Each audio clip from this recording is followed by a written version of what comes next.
tenho meditado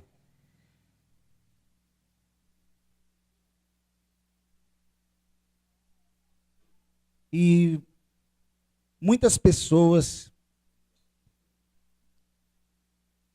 estão lidando com esse tipo de coisa como se fosse absolutamente normal, quando não é.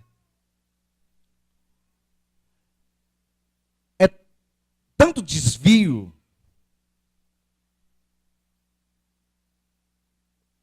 o evangelho foi tão diluído, tanta coisa foi acrescentada, que nem de longe se parece com o verdadeiro mais. Nós temos todo tipo de igreja que vocês possam imaginar. Todo tipo de igreja. E há um problema com isso, porque não é só a questão das pessoas se encaixarem em algum lugar, delas terem algum lugar onde elas se sintam bem, onde elas possam servir a Deus de todo o coração. Não, não se trata disso. A Bíblia nos mostra a existência de uma só igreja, de um só povo, que tem uma mesma fé, que serve a um só Deus, a um só Senhor, a um só legislador. E as leis desse legislador estão nas Escrituras para serem obedecidas pelos seus súditos, aqueles que fazem parte do seu reino. Quantos fazem parte do reino de Deus aqui? Então não andamos de qualquer forma mais, não pregamos qualquer coisa mais, não cantamos qualquer coisa mais, não fazemos o que queremos, porque se temos um Senhor, então não temos mais vontades. A nossa vontade é para o nosso Senhor. A sua vontade deve ser para o seu Senhor. Se Cristo de fato é Senhor sobre a sua vida, se Cristo de fato é Senhor sobre a minha vida, então não existe mais egoísmo, não existe mais mérito nenhum que brote de mim, de você, não existe. Não existe a menor possibilidade. E tristemente, nós temos assistido esse tipo de coisa. Mas Deus está levantando um povo zeloso pela sua palavra. Deus está levantando a igreja verdadeira. Nós não nos calaremos mais. Há 500 anos atrás, como já foi mencionado aqui, um monge agostiniano foi até a porta do castelo lá e pregou lá 95 teses, e não parou por aí. Foram muitos ensinamentos, muitos escritos, os quais o levaram diante dos poderosos daquela época, daqueles que dominavam o governo e até a igreja, um governo papal. Eu digo e você faz. Um imperialismo, uma ditadura. Mas alguém leu a Bíblia. Alguém leu a Bíblia, alguém viu o que Deus de fato instruiu para o seu povo através dela. E esse grito ecoa até hoje. E nós vamos continuar fazendo com que ele reverbere. Nós vamos continuar levando a palavra de Deus pura, genuína, cheia de graça, de amor, de misericórdia, mas também ofensiva como ela é, porque nos mostra o nosso estado, porque nos revela o quão limitados nós somos em relação a Deus. Não há mérito, não há nada de bom em mim, em você. Somos amados de graça por Deus. Ah, se não fosse a sua graça. Ah, se não fosse o seu favor ter nos alcançado e nos trazido à sua presença. Ah, se ele não tivesse enviado o seu filho para padecer todo tipo de martírio, para suportar tantas dores, o escárnio do povo, onde nós estaríamos, irmãos? Eu poderia te chamar de irmão? Haveria vida ainda?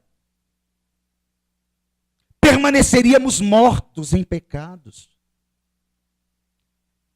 Mas Deus nos amou, glória a Ele por isso. Ele nos amou e por isso Ele traçou um plano perfeito para que nós tivéssemos novamente acesso a Ele, não por nós, mas através do seu Filho.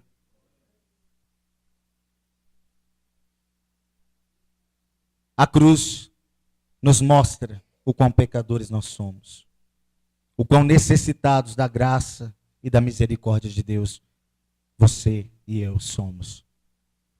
E é bom lembrar isso todos os dias. É bom reconhecer. Eu costumo sempre mencionar isso na nossa congregação. Porque nós esquecemos o tempo todo. Nós ouvimos o evangelho o tempo todo, nós lemos o tempo todo, nós cantamos, mas nós nos esquecemos. Em dados momentos nós vivemos como se Deus não existisse. Agimos como néscios. Tomamos decisões pela nossa cabeça, segundo aquilo que nós achamos. Mas eu não acabei de dizer que nós não temos vontade, que Cristo é o Senhor da nossa vida e que é Ele quem governa. Então, se Ele governa, eu consulto, eu pergunto, Deus, é isso mesmo? Eu vou para a sua palavra, eu vou para os meus joelhos. Deus, o que eu preciso fazer? Que direção eu preciso tomar? Esse relacionamento que eu estou planejando, que eu estou entrando, vai te glorificar? A profissão que eu estou escolhendo vai te glorificar? A forma como eu lido com os meus filhos, como eu trabalho, está te glorificando?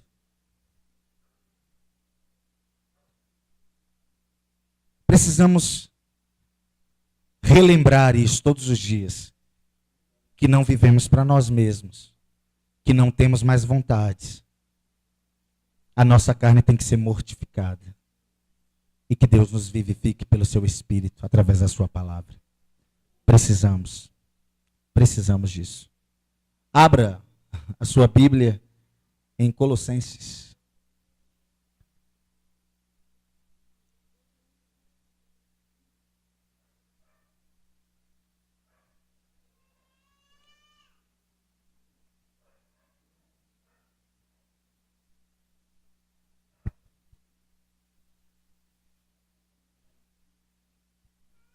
No capítulo 1, vou ler a partir do verso 16.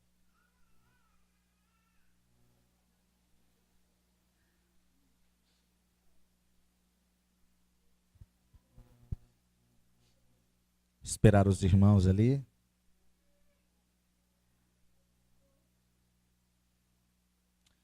Colossenses, capítulo 1, 16, 17 e 18. Eu lerei. Nele foram criadas todas as coisas, nos céus e na terra, as visíveis e as invisíveis, sejam tronos ou soberanias, poderes ou autoridades, todas as coisas foram criadas por ele e para ele. Ele é antes de todas as coisas, e nele tudo subsiste. Ele é a cabeça do corpo, que é a igreja. É o princípio e o primogênito dentre os mortos, para que em tudo tenha a supremacia. Para que em tudo tenha a supremacia. Para que em tudo, em todas as coisas, ele tenha a supremacia. Acabamos de ler um texto do apóstolo Paulo aos Colossenses, que é um conselho para aqueles que se intitulam, que dizem que são cristãos. Um conselho para a igreja, um conselho para o povo, para os servos de Deus, para os súditos deste reino que não é regido por leis humanas, mas por leis divinas. Uma lei que exige de nós total reverência diante do nosso Senhor, diante daquele que era, que é e que há de vir, do Todo-Poderoso. Essa palavra nos mostra que apenas um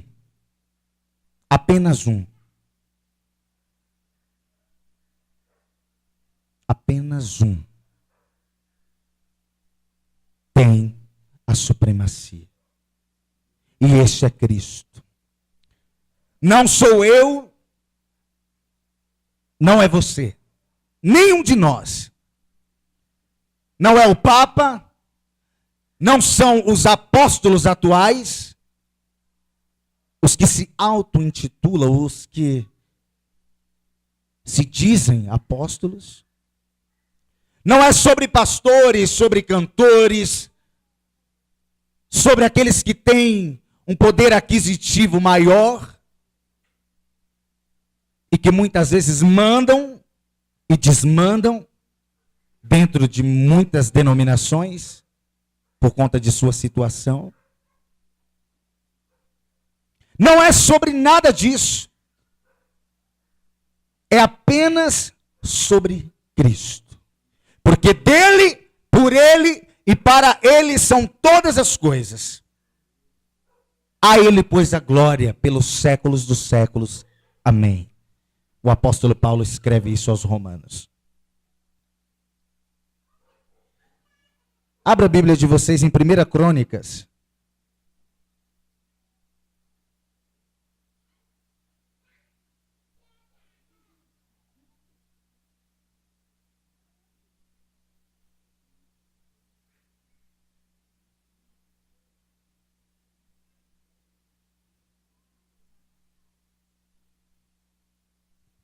Primeira Crônicas, capítulo 29.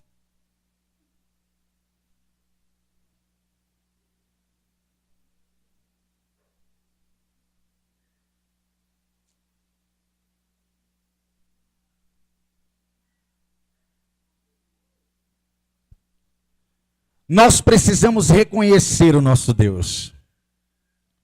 Nós precisamos entender. Claro que nunca conseguiremos fazer isso na totalidade, porque Deus é infinito. Mas precisamos conhecer um pouco mais do nosso Deus, desse Deus que nós dizemos servir. Precisamos conhecer quem Ele é, como Ele age, o que Ele requer de nós. Por que Ele nos chamou, para que Ele nos chama. Porque há um propósito para todas as coisas. Há um propósito para todas as coisas. Deus não fica como simplesmente assistindo as coisas acontecendo, não. Ele decreta as coisas, Ele sabe aonde tudo vai terminar. Ele sabe, Ele conhece, Ele decreta, Ele faz. Tudo segundo o conselho da sua própria vontade. Davi nos dá algumas dicas a respeito deste Deus. Louvando ao Senhor, ele fala um pouquinho dos seus atributos. A partir do verso 10 do capítulo 29 de 1 Crônicas, lemos o seguinte: Davi louvou o Senhor na presença de toda a assembleia ou congregação, dizendo: Bendito sejas, ó Senhor, Deus de Israel, nosso Pai, de eternidade a eternidade. Teus, ó Senhor, são a grandeza, o poder, a glória, a majestade e o esplendor, pois tudo que há nos céus e na terra é teu. Teu, ó Senhor, é o reino, tu estás acima de tudo. Esse tudo quer dizer tudo. Esse é, de fato, tudo. Né? A gente tem alguns problemas, às vezes, com todos, né? Mas esse tudo é literalmente tudo. Ele está acima de mim, ele está acima de você, ele está acima de toda a criação. Tudo está aqui, ó, na palma das suas mãos. E obedece o seu comando. Nada foge do comando de Deus. Deus rege o universo. Ele conduz a cada um de nós. Vivemos para cumprir os propósitos dele. A glória de Deus, a honra, o seu esplendor é tão grande, tão infinita, que nos constrange. Quando nós nos debruçamos sobre as Escrituras, como o pastor Ageu já mencionou aqui, e vamos conhecendo a esse Deus, ele vai abrindo a nossa mente, porque a revelação de Deus é imensa, é maravilhosa demais para a nossa mente pequena, mas ele acomoda de maneira tão gloriosa a sua revelação em nossa mente. Ele se revela como um pai, para que a gente entenda, ele se revela como um servo, ele se revela de tantas formas, para que nós compreendamos, para que nós entendamos um pouco mais a respeito dele. Ele não se coloca de maneira inacessível. O nosso Deus, ele é acessível através de Jesus Cristo, através da sua palavra. E à medida que nós vamos conhecendo, que nós vamos entendendo um pouco mais a respeito deste Deus, é impossível que nós não reconheçamos o nosso estado diante dele. A necessidade que temos de mudança no nosso caráter, para que venhamos de alguma forma servi-lo com um pouco mais de integridade. Porque ele exige retidão. Porque ele exige santidade. Um Deus que é totalmente santo não pode aceitar o pecado diante da sua presença. Qualquer pecado é grande demais. Porque ele é puro. Porque ele é santo. E quando reconhecemos isso, ficamos desesperados então. Até o momento que entendemos que Cristo fez por nós tudo o que era necessário.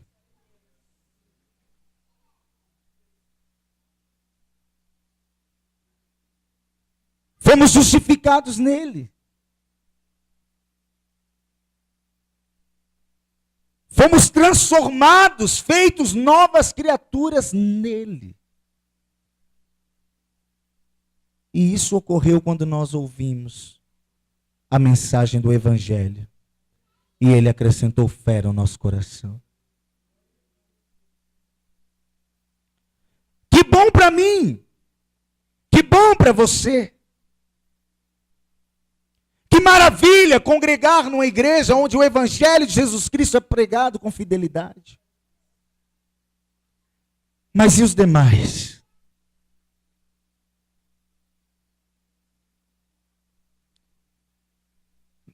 Não podemos fechar os olhos para o que está acontecendo aí fora. Não podemos simplesmente assistir e sorrir porque não fazemos parte disso. Porque fomos livres pelo Senhor Jesus Cristo. Como eu disse, não podemos nos calar diante dessas coisas. Agora que nós entendemos que esse Deus é tão santo, tão grande, tão poderoso, não podemos guardar isso. Temos que fazer com que a voz da igreja, a voz de Deus, a palavra seja pregada. seja levada àqueles que necessitam, àqueles que ainda não entenderam quem é Deus, quem eles são e que eles estão caminhando para a perdição. Que esse Deus, que é legislador, nos impôs regras para fazermos parte do seu reino. Eu não estou pregando lei. Nós conhecemos a graça de Jesus Cristo. Mas a nossa regra de fé é a Bíblia, a palavra de Deus. E nela contém leis, instruções e revelação de como se reconhece quem é um filho, uma filha verdadeira de Deus. E quando nós não nos enquadramos nesses padrões, irmãos, é muito sério. É muito sério. Por isso que eu disse que nós não podemos guardar esta mensagem para nós. Não podemos simplesmente fechar os olhos e deixar os nossos irmãos morrendo aí fora. O próximo se acabando e achando que está salvo. Como se estivessem anestesiados. Eles caminham tranquilamente para o inferno. Porque nunca ouviram a palavra. Nunca ouviram o Evangelho de Jesus Cristo. Não conhecem a este Deus. E não sabem que Ele requer toda a glória. Que Ele não dividirá essa glória com ninguém. É triste ver isso, irmãos. Não podemos ficar sentados, simplesmente nos alimentando, recebendo. Não, nós temos que compartilhar isso. Nós temos que levar isso adiante. Temos que levar o amor de Deus. Deus não nos chamou para viver num estado de inércia. Ele nos chama com propósito. Ele nos chama para glorificar, esta é a finalidade de toda a criação. Tudo foi feito para que o nome de Deus seja glorificado. As aves dos céus, os peixes dos mares, toda a natureza. Você e eu, ainda mais porque somos a imagem dele. Fomos criados à imagem, à semelhança deste Deus. É responsabilidade nossa. Render glórias a Deus, os pássaros o louvam, a natureza geme e anseia pela presença, pela manifestação da glória de Deus, mas nós dormimos muitas vezes.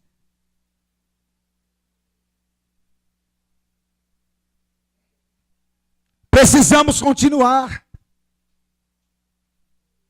Precisamos continuar aquilo que foi começado.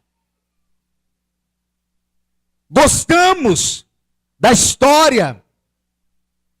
Mencionamos tantos grandes homens de Deus que durante os séculos, durante toda a história da igreja, se levantaram, defenderam a verdade, aniquilaram heresias, trouxeram de volta o evangelho genuíno. É tão bonito, é tão gostoso falar, mencionar, compartilhar frases dessas pessoas. Mas e nós? Esse é o nosso tempo e nós estamos como cegos. Não estamos enxergando que Deus está chamando a igreja. Deus está chamando cada um de nós para novamente levantarmos a bandeira do Evangelho de Jesus Cristo. Que pouco se fala, pouco se prega, porque as pessoas não querem mais ouvir. Dá comichão nos ouvidos. É ofensivo. Tira o meu chão, me mostra que eu não sou nada e eu quero ser. É isso que as pessoas querem, ser, aparecer. Elas querem títulos, elas querem status, elas querem poder, elas querem dinheiro, elas querem todo tipo de coisa, mas elas não querem reconhecer que são pecadores e que precisam de salvação. Não interessa ser pastor. Você pode ser quem você quiser. Vai continuar sendo pecador e necessitado da intervenção de Deus para que alguma coisa mude na sua vida. Não interessa o que eu tenho. Não interessa quem eu sou. Interessa. É importante que eu conheça quem Deus é e me coloque ali, ó, sob os teus pés. Faça o que quiser, Senhor, com a minha vida. Eu sou teu. Salvai-me. Eu sou teu, salvai-me. Livra-me primeiramente de mim mesmo. Livra-me dos meus próprios pensamentos, dos anseios que fervem no meu interior. Porque se eu vencer a mim mesmo, Satanás vai ser fichinha. Eu sou terrível, Senhor. Muda a minha natureza. Transforma, Senhor, renova o meu entendimento, me dá um coração segundo o teu, faça com que eu te sirva com fervor e temor diante da tua presença. Leva-me ao entendimento, Senhor, de quem tu és pelo menos um pouco, porque se eu entender um pouquinho de quem é Deus, automaticamente eu direi, ai de mim, Senhor, ai de mim, porque eu conheço a minha maldade. Mas o que nós vemos hoje são pessoas maravilhosas. Homens e mulheres são pessoas tão boas. Tão boas que não precisam de Deus. Elas acham. Temos alguns jovens na nossa congregação que saíram de lugares onde os homens se autodeclararam Deus praticamente. Se assentam num trono e todo mundo tem que servir. Não podem tocar em nada, não podem fazer nada. Agem como o próprio Papa. Eles ditam as regras. Vai ser assim, vai ser assado. Você não vai trabalhar nessa empresa. Você não vai casar-se com essa pessoa. Eles ditam as regras. Eles dizem o que você precisa fazer. E o pior de tudo é porque essas pessoas não conhecem as Escrituras e a liberdade que temos em Cristo Jesus, e elas se submetem como um capacho, como um tapete, sob a autoridade desses homens fraudulentos, que distorcem a palavra de Deus, chamando para si glória, chamando para si algo que pertence a Deus e que Ele não divide com ninguém, absolutamente ninguém.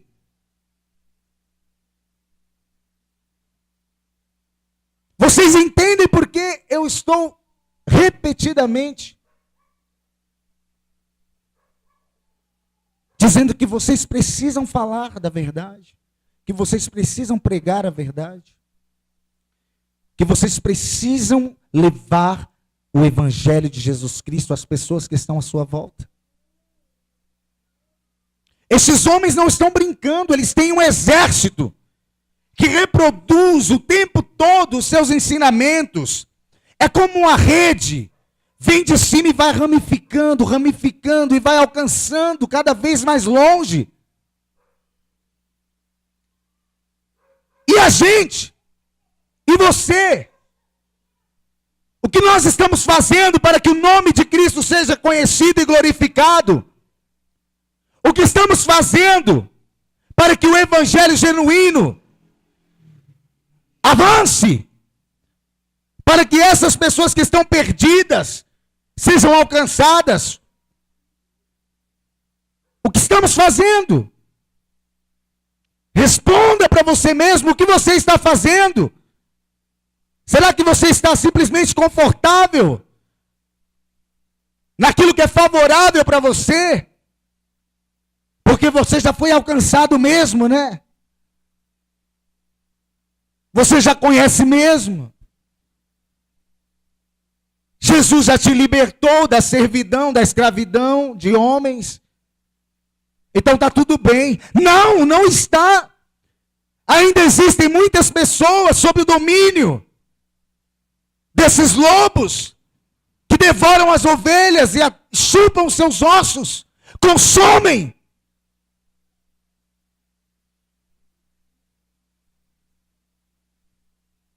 Quantas pessoas sofrem?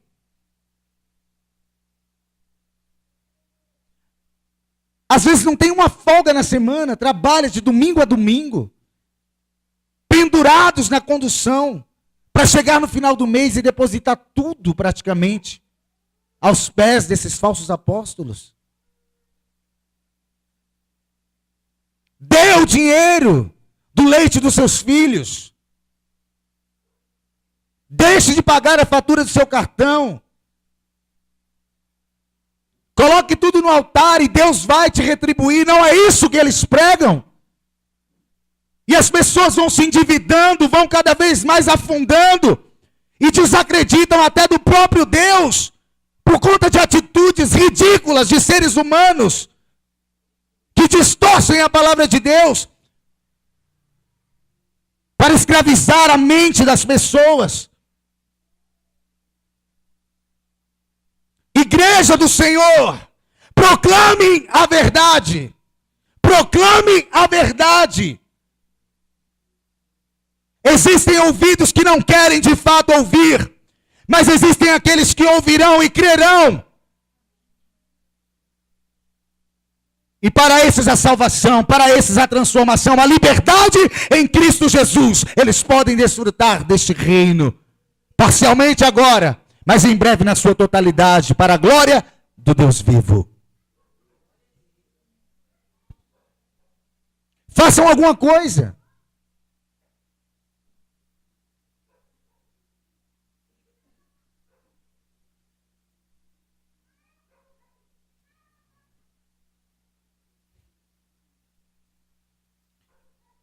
É triste.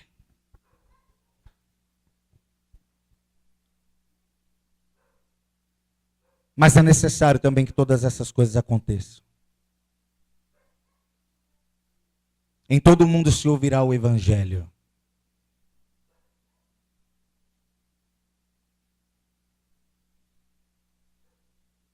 Mas a apostasia aumentará. O amor se esfriará. Muitos que estão no nosso meio não fazem parte do povo de Deus. Há joio e há trigo. Há ovelha, mas também existem bodes. E em breve Deus separará. Através de curas, através de testemunhos de prosperidade, através de milagres que muitas vezes são até falsos. Pessoas são compradas para testemunhar. A que ponto nós chegamos, né? A que ponto nós chegamos? Esses ouvirão do Senhor, eu nunca vos conheci. Então, irmãos, não é porque eu ouvi uma vez, eu apresentei algumas verdades a uma pessoa, e ela, até sobre a visão celular, vou ser bem claro, e ela simplesmente me respondeu o seguinte,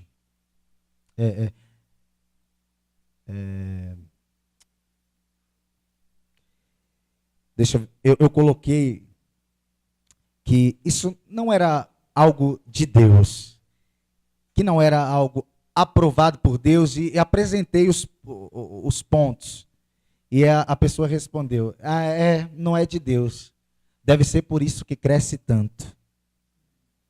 A nossa resposta é o crescimento. Uau! A nossa resposta é o crescimento. Ok, seitas como as Testemunhas de Jeová estão em praticamente todo o mundo. Elas negam a divindade de Cristo. São os arianos modernos. Cresce muito. Porém, não tem a aprovação de Deus. As pessoas estão focadas nisso. Está acontecendo milagre. A igreja está lotada, não cabe ninguém, tem que chegar cedo. Porque tem igrejas dessa linha aí que você tem que chegar às 5 horas da manhã para o culto das 7, porque senão você não consegue entrar. Para ouvir asneiras. Para ver o nome de Deus ser blasfemado. Para um espetáculo circense. Existem filas. Então, como que o crescimento pode ser a resposta? Como que o crescimento pode ser a resposta de alguém para afirmar que Deus está no negócio? Para afirmar que Deus aprova aquelas práticas? As pessoas estão cegas, irmãos.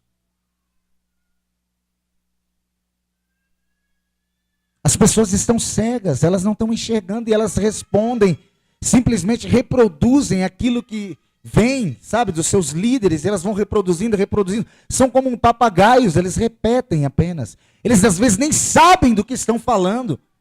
Nunca leram a Bíblia.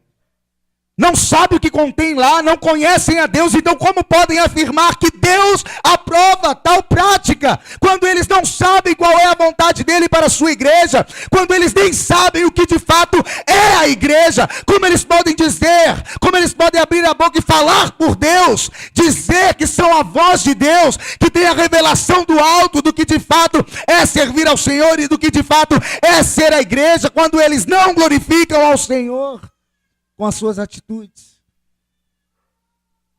distorcendo as escrituras, para favorecer a sua linha de pensamento, para favorecer as suas heresias. Nenhuma heresia é totalmente mentira. Eles utilizam partes da verdade e a distorcem. Porque assim você vai acreditar. Está na Bíblia? Vai te mostrar um versículo lá. Nossa, está mesmo. Mas é a velha história, aquela coisa. Posso todas as coisas naquele que me fortalece. Aleluia. Bom, lê antes, gente. Sofreu naufrágio, foi apedrejado, dado como morto, preso. Mas pôde suportar todas essas coisas naquele que o fortaleceu. Pô. Ah, então não é sobre eu conquistar todas as coisas. Não, nunca foi. Nunca foi. Mas todo mundo gosta de falar isso, né? Posso todas as coisas naquele que me fortalece. Aleluia! Irmãos, vamos ler a Bíblia. Vamos conhecer o Deus a quem nós servimos. Vamos aqui entender como podemos glorificá-lo à maneira dele, não do jeito que nós achamos que tem que ser. Eu estou falando aqui de sola e deo glória. Um dos pilares. Um dos 5 pilares. A finalidade de toda a criação é render glória a Deus. A finalidade da criação do homem é render glórias a Deus. Viva dessa forma, Deus nos chama para isso. As escolhas da nossa vida devem ser baseadas nisso. Eu já falei isso aqui. Está, sabe aonde? 1 Coríntios 10, 31. Quer vocês comam, bebam ou façam qualquer outra coisa, façam tudo para a glória de Deus. Tudo. Do começo ao fim. Cada escolha, cada canção no culto,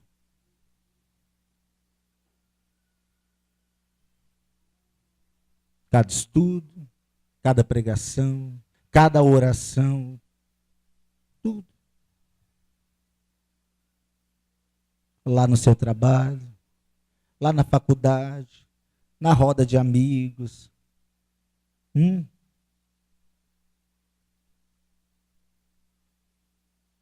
Seja a sua vida para a glória de Deus. Ouçam o que o Espírito diz à igreja. Voltemos ao que foi ensinado desde o princípio. Aquilo que ninguém mais quer ouvir, porque já está batido. Aquela cruz que o povo pinta de ouro, mas que na verdade está suja de sangue. Aquele que quiser vir após mim, negue-se a si mesmo, tome a sua cruz e segue.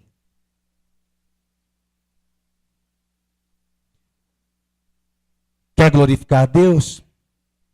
Quer viver uma vida piedosa, uma vida de santificação, com pureza? Então, se prepara para a guerra. Uma guerra com você, uma guerra com o inferno, uma guerra com as pessoas. Porque você vai ser caluniado. Vocês vão ser criticados. Sereis odiados de todos por causa do meu nome.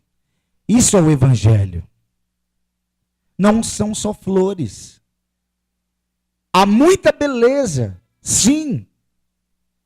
Há um prêmio, há uma coroa incorruptível. As pessoas correm tanto por algo corruptível, mas, de fato, para nós também há um prêmio. Mas as bênçãos são espirituais, são eternas, não são coisas que outras pessoas aí fora possam ver e se admirar. Não, elas vão te odiar. Mas Deus quer ser glorificado, até no teu sofrimento, até na tua dor. Se vocês estiverem prontos, então amém. Que assim seja. Deus seja louvado. É bom cantar na alegria ou na dor. Eu vou te adorar. A gente não canta, mas quando chega a dor, a gente blasfema contra Deus. E aí as nossas palavras caem por terra. O filho de Davi morreu. Ele deveria estar de luto, mas ele foi para o templo e adorou ao Senhor. Porque importava mais que Deus fosse glorificado, que Deus fosse adorado. Alguém aqui faria isso? Você faria isso? Vocês estão prontos?